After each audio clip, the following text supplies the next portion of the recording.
ಗುರುಭ್ಯೋ ನಮಃ. ಹರಿ ಓಂ. ಶ್ರೀ ಭಗವತೀ ನಮಃ.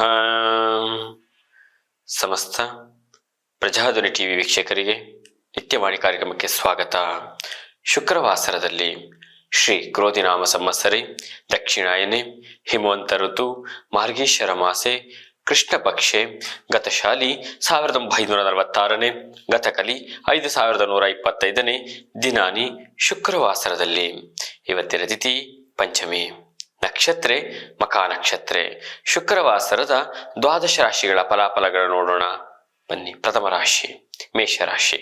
ಮೇಷರಾಶಿ ಮೇಷಲಗ್ನದವರಿಗೆ ಕೆಲಸ ಕಾರ್ಯಗಳಲ್ಲಿ ಸಂಪೂರ್ಣ ಯಶಸ್ಸನ್ನು ಪಡೆಯುವಂತಹ ಅವಕಾಶಗಳು ತುಂಬಾ ಒದಗಿ ಬರುವಂಥದ್ದು. ಕಟ್ಟಡ ನಿರ್ಮಾಣಗಳ ಮತ್ತು ಕಾರ್ಮಿಕ ಉದ್ಯಮಿಗಳಿಗೆ ಉತ್ತಮ ಅಭಿವೃದ್ಧಿಗಳು ಫಲಗಳನ್ನು ಸಹ ನೋಡಬಹುದು. ನೂತನ ವ್ಯವಹಾರ ಹೂಡಿಕೆ ಮಾಡಲು ಸಕಾಲ ಅಂತಲೂ ಸುಧಾ ಹೇಳುವಂಥದ್ದು. ವೃತ್ತಿ ಮತ್ತು ಉದ್ಯೋಗದಲ್ಲಿ ಉತ್ತಮವಾದಂತಹ ಫಲಿತಾಂಶಗಳು ಸಹ ನೋಡುವಂಥದ್ದು. ಸಮಾಜದಲ್ಲಿ ನಿಮ್ಮ ಮಾತಿಗೆ ಒಂದಿಷ್ಟು ಮನ್ನಣೆ ಗೌರವ ಸಿಗುವಂತ ಶುಭ ದಿವಸ ಅಂತಾನೆ ಹೇಳುವಂಥದ್ದು. ಮೇಷರಾಶಿಯವರಿಗೆ ಶುಭ ಸಂಖ್ಯೆ ಬಂದು 1, ಶುಭ ವರ್ಣ ಬಂದು ಕೆಂಪು. ಪರಿಹಾರವಾಗಿ ಕುಲದೇವತೆಗಳ ಅನುಷ್ಠಾನ ಒಳಿತು. ಮುಂದಿನ ರಾಶಿ ವೃಷಭ.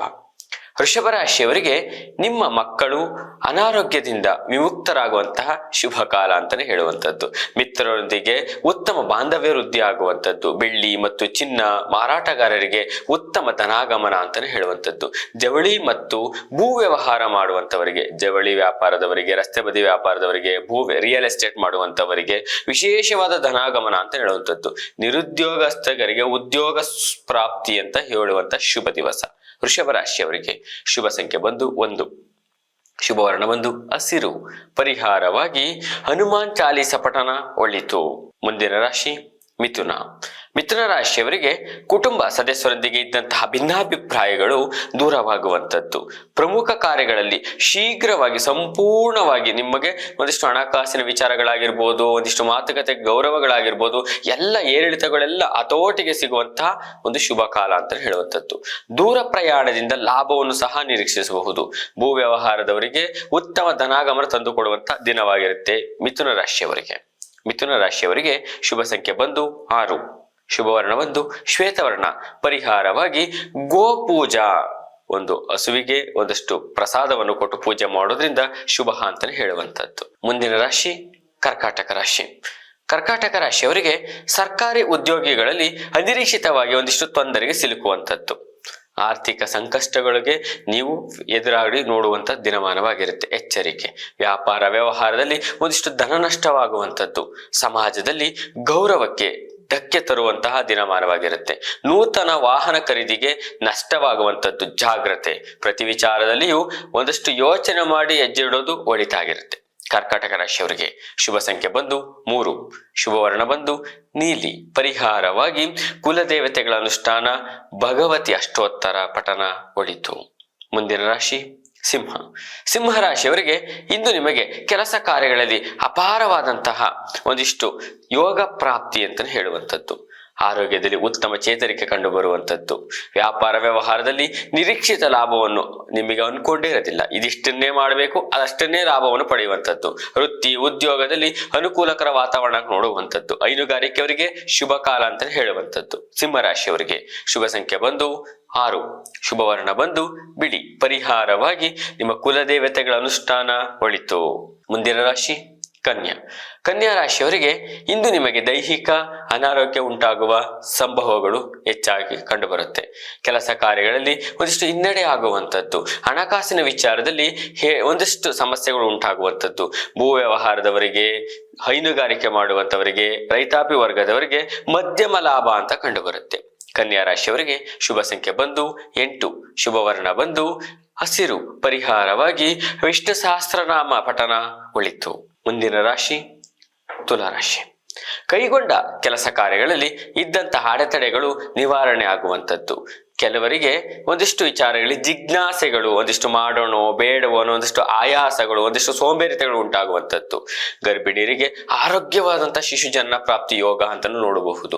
ವ್ಯಾಪಾರ ವ್ಯವಹಾರಗಳಲ್ಲಿ ಉತ್ತಮ ಅಭಿವೃದ್ಧಿ ಕಂಡು ಬರುತ್ತೆ. ಕುಟುಂಬದಲ್ಲಿದ್ದಂತಹ ಸಣ್ಣ ಪುಟ್ಟ ಕಿರಿಕಿರಿ ವಾತಾವರಣಗಳು ದೂರವಾಗುವಂಥದ್ದು. ಆಭರಣ ತಯಾರಿಕರಿಗೆ, ಮಾರಾಟಗಾರರಿಗೆ ಧನಲಾಭ ಅಂತ ನೋಡುವಂತ ದಿನಮಾನವಾಗಿರುತ್ತೆ. ತುಲಾರಾಶಿಯವರಿಗೆ ಶುಭ ಸಂಖ್ಯೆ ಬಂದು 2, ಶುಭವರ್ಣ ಬಂದು ಶ್ವೇತವರ್ಣ, ಪರಿಹಾರವಾಗಿ ದುರ್ಗಾ ಅಷ್ಟೋತ್ತರ ಪಠನ ಒಳಿತು. ಮುಂದಿನ ರಾಶಿ ವೃಶ್ಚಿಕ. ವೃಶ್ಚಿಕ ರಾಶಿಯವರಿಗೆ ನೂತನ ವ್ಯಾಪಾರ ವ್ಯವಹಾರವನ್ನು ಆರಂಭಿಸಲು ಶುಭ ಕಾಲ ಅಂತ ಹೇಳುವಂಥದ್ದು. ಸ್ಥಿರಾಸ್ತಿ ವ್ಯವಹಾರಗಳ ಬಗ್ಗೆ ಹೆಚ್ಚಿನ ಗಮನ ಕೊಡತಕ್ಕದ್ದಾಗಿರುತ್ತೆ. ಭೂ ವ್ಯವಹಾರ ಮಾಡುವಂತವರಿಗೆ ಯಥೇಚ್ಛವಾದಂತಹ ಧನ ಲಾಭ, ಮನೆಯ ಒಳಗಡೆ ಮತ್ತು ಹೊರಗಡೆ ಶಾಂತಿ ನೆಮ್ಮದಿಯ ವಾತಾವರಣ ಕೂಡ ನೋಡುವಂಥದ್ದು. ವೃಶ್ಚಿಕ ರಾಶಿಯವರಿಗೆ ಶುಭ ಸಂಖ್ಯೆ ಬಂದು 1, ಶುಭವರ್ಣ ಬಂದು ಕೆಂಪು, ಪರಿಹಾರವಾಗಿ ಹನುಮಾನ್ ದೇವಾಲಯ ದರ್ಶನ ಒಳಿತು. ಮುಂದಿನ ರಾಶಿ ಧನಸ್ಸು. ಧನಸ್ಸು ರಾಶಿಯವರಿಗೆ ಕುಟುಂಬದ ಸದಸ್ಯರಿಗೆ ಅನಗತ್ಯವಾದಂತಹ ಕಲಹಗಳು ಉಂಟಾಗುವಂಥದ್ದು. ಹಣಕಾಸಿನ ವಿಚಾರದಲ್ಲಿ ಬಹಳ ಏರುಪೇರು ಉಂಟಾಗುವಂಥದ್ದು. ಆಪ್ತ ಸ್ನೇಹಿತರೊಂದಿಗೆ ವಿವಾದಗಳು ಹೆಚ್ಚಾಗುವಂಥದ್ದು. ಕೆಲಸ ಕಾರ್ಯಗಳಲ್ಲಿ ಆತ್ಮೀಯರಿಂದ ಸಹಕಾರ ಕೂಡ ನಿಮಗೆ ದೊರಕುವಂಥದ್ದಾಗಿರುತ್ತೆ. ಆದರೆ ಅಸಮಾಧಾನ ಜಾಸ್ತಿ ನಿಮ್ಮಲ್ಲಿ ಇರುವಂಥದ್ದು. ಹಾಗಾಗಿ ಈ ದಿವಸದಲ್ಲಿ ನೆಮ್ಮದಿ ಕಳೆದುಕೊಳ್ಳುವಂತಹ ದಿನಮಾನವಾಗಿರುತ್ತೆ. ಎಚ್ಚರಿಕೆ. ಧನಸ್ಸು ರಾಶಿಯವರಿಗೆ ಶುಭ ಸಂಖ್ಯೆ ಬಂದು 7, ಶುಭವರ್ಣ ಬಂದು ನೀಲಿ, ಪರಿಹಾರವಾಗಿ ಭಗವತಿ ಆರಾಧನೆ ಒಳಿತು. ಮುಂದಿನ ರಾಶಿ ಮಕರ. ಮಕರ ರಾಶಿಯವರಿಗೆ ಷೇರು ಮಾರುಕಟ್ಟೆ, ವ್ಯಾಪಾರ ವ್ಯವಹಾರ, ಒಂದಿಷ್ಟು ಹಣಕಾಸಿನ ವಿಚಾರದಲ್ಲಿ ಒಂದಿಷ್ಟು ಸಂಕಷ್ಟಕ್ಕೆ ಸಿಲುಕುವಂಥದ್ದು, ಅತಿ ಆಸೆ ಪಟ್ಟು ಸಿಲುಕುವಂಥದ್ದಾಗಿರುತ್ತೆ. ಬೇರೊಬ್ಬರ ಹೊಸ ಪರಿಚಯ ಮಾತಲು ಸಿಲುಕುವಂಥದ್ದಾಗಿರುತ್ತೆ. ಕುಟುಂಬ ಸದಸ್ಯರೊಂದಿಗೆ ಭಿನ್ನಾಭಿಪ್ರಾಯಗಳೊಂದಿಷ್ಟು ಹೆಚ್ಚಾಗುವಂಥದ್ದು. ವೃತ್ತಿ ಉದ್ಯೋಗದಲ್ಲಿ ಒಂದಿಷ್ಟು ಒತ್ತಡ ಹೆಚ್ಚಾಗುವಂಥದ್ದು. ಎಚ್ಚರಿಕೆ. ದುಂದು ವೆಚ್ಚ ಮಾಡುವುದರಲ್ಲಿ ಅತಿಯಾಗಿ ಗಮನ ಕೊಟ್ಟು ಹಣಕಾಸಿನ ಹಿಡಿತದಲ್ಲಿ ಮಾಡೋದು ಒಳಿತು. ಮಕರ ರಾಶಿಯವರಿಗೆ ಶುಭ ಸಂಖ್ಯೆ ಬಂದು 1, ಶುಭವರ್ಣ ಬಂದು ಕಂದು ಬಣ್ಣ, ಪರಿಹಾರವಾಗಿ ದತ್ತಾತ್ರೇಯರ ಆರಾಧನೆ ಒಳಿತು. ಮುಂದಿನ ರಾಶಿ ಕುಂಭ. ಕುಂಭರಾಶಿಯವರಿಗೆ ಕೆಲಸ ಕಾರ್ಯಗಳಲ್ಲಿ ಅಲ್ಪ ಪ್ರಗತಿಯನ್ನು ಸಹ ನೋಡುವಂಥದ್ದು. ಹಣಕಾಸಿನ ವಿಚಾರದಲ್ಲಿ 6ಕ್ಕೂ ಏರದ 3ಕ್ಕೂ ಇಳಿಯದಂತಹ ಸ್ಥಿತಿ ತಲುಪುವಂತಹ ದಿನಮಾನವಾಗಿರುತ್ತೆ. ಎಚ್ಚರಿಕೆ. ಹಳೆಯ ಒಂದಿಷ್ಟು ಸಾಲಗಳು ತಕ್ಕ ಮಟ್ಟಿಗೆ ನಿರಾವಣೆ ಆಗುವಂಥದ್ದು. ಜೊತೆಗೆ ಋಣಾತ್ಮಕವನ್ನು ಮುಕ್ತ ಮಾಡೋದಕ್ಕೆ ಮತ್ತೆ ಬೇರೆ ಕಡೆ ಸಾಲ ಮಾಡುವಂತಹ ದಿನಮಾನವಾಗಿರುತ್ತೆ. ಜಾಗ್ರತೆ. ಕುಂಭರಾಶಿಯವರಿಗೆ ಶುಭ ಸಂಖ್ಯೆ ಬಂದು 9, ಶುಭವರ್ಣ ಬಂದು ಶ್ವೇತವರ್ಣ, ಪರಿಹಾರವಾಗಿ ಹನುಮಾನ್ ಅಷ್ಟೋತ್ತರ ಪಠನ ಒಳಿತು. ಕೊನೆಯ ರಾಶಿ ಮೀನರಾಶಿ. ಮೀನರಾಶಿಯವರಿಗೆ ವ್ಯಾಪಾರ ವ್ಯವಹಾರಗಳಲ್ಲಿ ಒಂದಿಷ್ಟು ನಷ್ಟ, ಭಯ, ಕೆಲಸ ಕಾರ್ಯಗಳಲ್ಲಿ ಒಂದಿಷ್ಟು ಹಿನ್ನಡೆ ಆಗುವಂಥದ್ದು. ವೃತ್ತಿ ಮತ್ತು ಉದ್ಯೋಗದಲ್ಲಿ ಯಾವುದೇ ಪ್ರಗತಿಗಳು ಕಂಡು ಬರುವುದಿಲ್ಲ. ಎಲ್ಲವನ್ನು ಕಳೆದುಕೊಳ್ಳುವಂತಹ ಭಯವನ್ನು ಉಂಟು ಮಾಡುತ್ತೆ. ಎಚ್ಚರಿಕೆ. ನೂತನ ವ್ಯವಹಾರಗಳಿಗೆ ಇದು ಶುಭ ಕಾಲವಲ್ಲ. ಮೀನರಾಶಿಯವರಿಗೆ ಶುಭ ಸಂಖ್ಯೆ ಬಂದು 1, ಶುಭವರ್ಣ ಬಂದು ಕೆಂಪು, ಪರಿಹಾರವಾಗಿ ಕುಲದೇವತೆಗಳ ಅನುಷ್ಠಾನ ಒಳಿತು. ಶ್ರೀ ಗುರುಭ್ಯೋ ನಮಃ. ಹರಿ ಓಂ.